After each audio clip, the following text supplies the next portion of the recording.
Welcome to Food Friends, a podcast inspiring home cooks to try new dishes in the kitchen by sharing trusted recipes, tips, and friendship. Hi, I'm Sonia. And I'm Carrie. We met in Los Angeles over 15 years ago as personal chefs and haven't stopped talking about food since. We're so glad you're here. Thanks for being our food friend. If you enjoyed our podcast, please subscribe, leave us a review, and share this episode with friends. We love hearing from you, so follow us on Instagram or drop us a line at foodfriendspodcast.com. Yes, we'd love to hear from you and your food friends. Happy cooking and eating.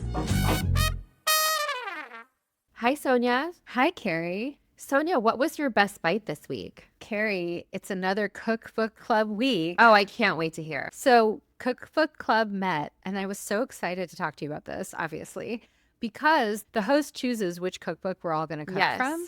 And the host chose the Jelena cookbook, which is a book that you gave to me. Yes. Which is a book I love because I love the restaurant Jelena, which this cookbook comes from. And there's so much to share with you, but this was extremely successful for Cookbook Club because, full disclosure, the recipes in Jelena are super fussy. They're so fussy. They're so fussy, and they often have something called a sub recipe. So it's like add this ingredient, find the recipe for it on page 35. And it takes an hour to make it. Yes, I know. Okay. It's a beautiful cookbook. For those of you who don't know what Jelena is, it's a restaurant in Venice, California. It's very California style cooking. It's been all the rage since it opened, and they've opened Justa, which is a great bakery. And that first cookbook, Jelena, is just stunning. But the recipes are so fussy. So fussy. It's a wonderful restaurant. It lives up to the hype. Yes. Justa's excellent too. So what I loved about doing this for Cookbook Club is because we could all each invest a little bit of time, but we didn't have to make all the recipes ourselves. Even though we were all kind of moaning and fetching about the fussiness at the beginning, by the end we're like, this is so good, this food. Yeah. So my best bite really was all the things there, but I'll share what I made, which was I made the eggplant caponata, which you serve on grilled baguette with burrata, and I made every single component. Wow. So caponata is a Sicilian traditional dish that's a little tangy, a little sweet. It's eggplant, typically like a little bit of tomato, roasted pepper, pine nuts, and raisins or currants. This was by far the most complicated caponata I've ever made. You have to make your own little tomato sauce that then you only need a fourth cup of. It calls for one single clove of garlic confit, which I did not do because I was like, I just can't. They want you to confit a single clove of garlic? No, they want you to make a batch of garlic confit and then use a single clove. So I was like, I'm just going to use regular garlic. It's going to be fine.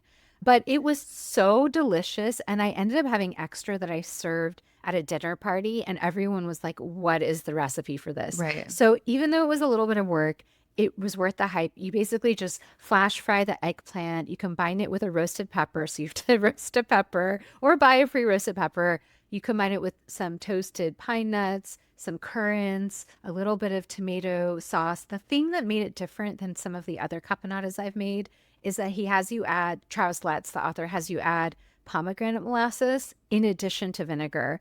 And so there's a real tanginess that's deeper than just the sharpness of red wine vinegar. Oh, wow. And then the combination of charred, toasty bread with creamy, velvety burrata, and then topped with this tangy eggplant mixture, it really works. It's definitely something I'll make again. Chef recipes and restaurant recipes are both fussy and also so incredible because a whole team of people thought about this, tested it, refined it. They cooked it for years and years before it ended up in this cookbook. For you to even say, this is the best caponata I've ever had. It has so many layers of flavor, the smokiness, the sweetness, the sharpness that has like the sweetness underneath of it. These kind of recipes, you can make this at home.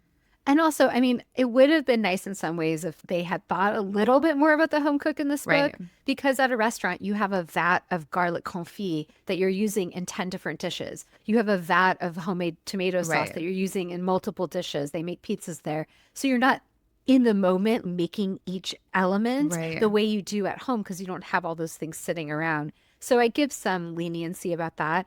I just want to call out a couple of the other dishes that I think are worth trying if you have this cookbook or if you're interested in this cookbook or want to check it out from your library.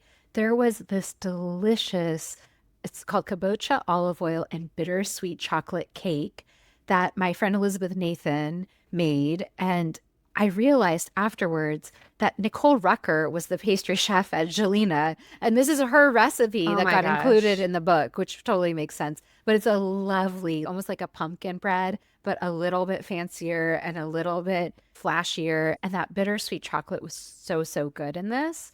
And then there was one other dish that Lauren Chandler, who we've talked about on the show, she brought to Cookbook Club. She's the chef that made that life-changing frittata, which was Yes. one of our earliest What? Yeah. When you episodes. called me and you were like, I have to tell you about this frittata. So Lauren made this salad with radicchio and fried shallots, and the dressing is made from the oil that you fry the shallots in. So Oh wow.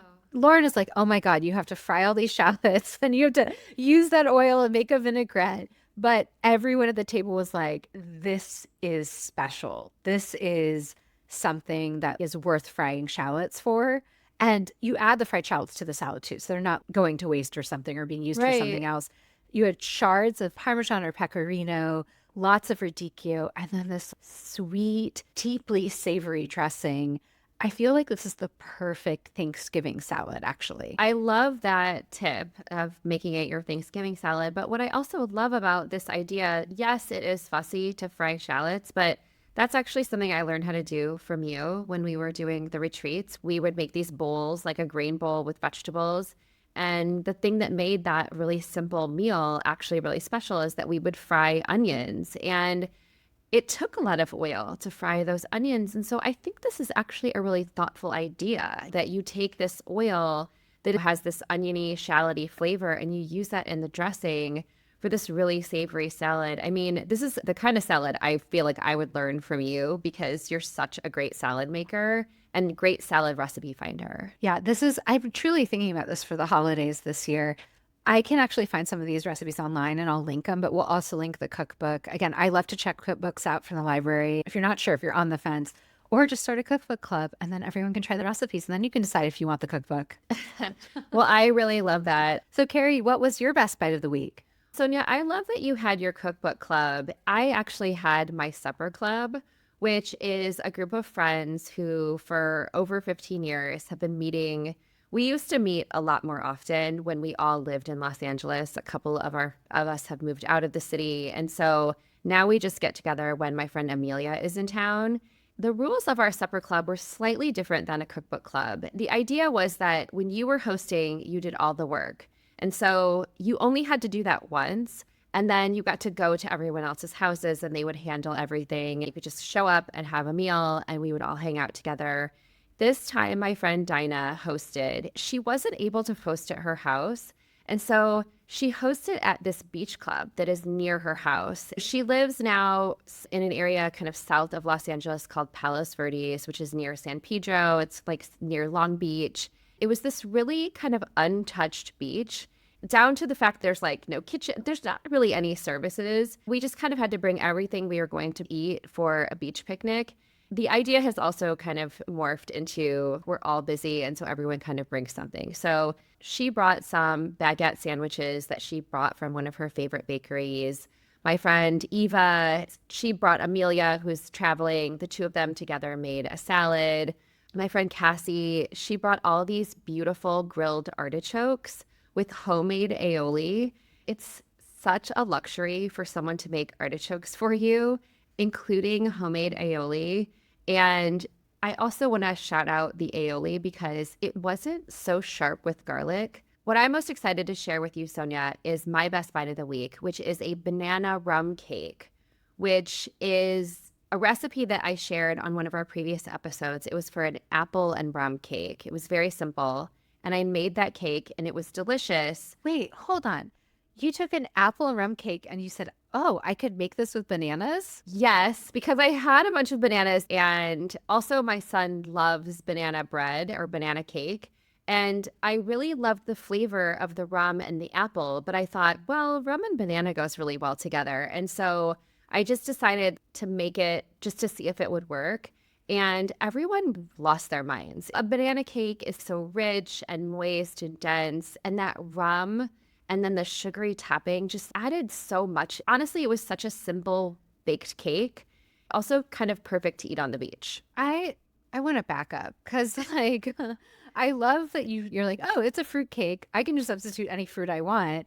I think it's so smart. It's something I've definitely done with similar simple cakes. But with the apple cake that I make, I've done it more like with pear or something that's kind of similar. Banana is such a departure from apple, but the rum piece makes so much sense because rum and Right. banana are such a good combination. So when I'm thinking of an apple cake, I'm thinking of a lot of chunks of apple and then a little bit of dough. It's kind Yeah. of light and very soft. Is this chunks of banana with a little bit of light sort of battery cake around it? Yeah, it's the same idea. I think what I liked, and certainly what Mac liked better about the banana version, is that it was just softer. It was more like banana bread. Whereas with the apple cake, to your point, it's like a lot of chunks of apple and just a little bit of cake around it. It's more fruit than it is cake. With the banana one, the banana kind of just like disappears into the cake. I love a banana cake. I feel like it's a very underrated type of cake. I would never have thought to do this. I think it's so smart. And of course, it was the hit of this potluck, I guess. You were at a potluck. Yeah, we were at a potluck. We brought everything to the beach. And so as we were sort of packing everything up, it was like, well, who's going to take this and who's going to take this? And my friend Dinah was like, can I have the rest of that banana cake? I'm going to give it to my kids so they can put it in their lunch the next day. And I was like, definitely. Do you think you'll be making it again or trying it with any other fruit? That's a good question. I will definitely make the banana version again. I wonder what other fruit that you could make with rum. That's a good question. I mean, I guess I think you. Pineapple? Oh, wow. That's interesting. I bet it would also work. Well, Sonia, I think one of the things that I realized about this supper club is it was started by my friend Amelia. She knew each of us individually, but then she introduced all of us to each other. One by one, we've gotten married, we've had kids, we've moved to different places, we've started businesses, we've changed jobs. It really started with this idea of cooking for one another. That's what always brings us back together. And we've been able to evolve it into it's okay if you bring sandwiches. It's okay if we have it on the beach. It's not at someone's house. It's okay if everybody has to bring a dish. It was just such a great way to reconnect with old friends. I love that you had a supper club the week that I had a cookbook club. I love that it's the same kind of concept. How can each person bring something? Then you come together, you share whatever's going on in your life over really good food. And inevitably, you might swap recipes, even at a supper club, even if it's not an explicit cookbook club. I'm sure people asked for that banana cake recipe. They did. They did. And, you know, they also like listened to our podcast. Dinah was actually going to cook from one of our potluck episodes. And then she ended up having to work over the course of the weekend. So that's why she ended up ordering sandwiches. But it's just a reminder, too, that if you don't have time, give yourself the break, order something nice, and get together with your friends. Well, until next time. Until next time. Bye. Bye. Thanks for being our food friend. If you enjoyed our podcast, please subscribe, leave us a review, and share this episode with friends. We love hearing from you, so follow us on Instagram or drop us a line at foodfriendspodcast.com. Yes, we'd love to hear from you and your food friends. Happy cooking and eating.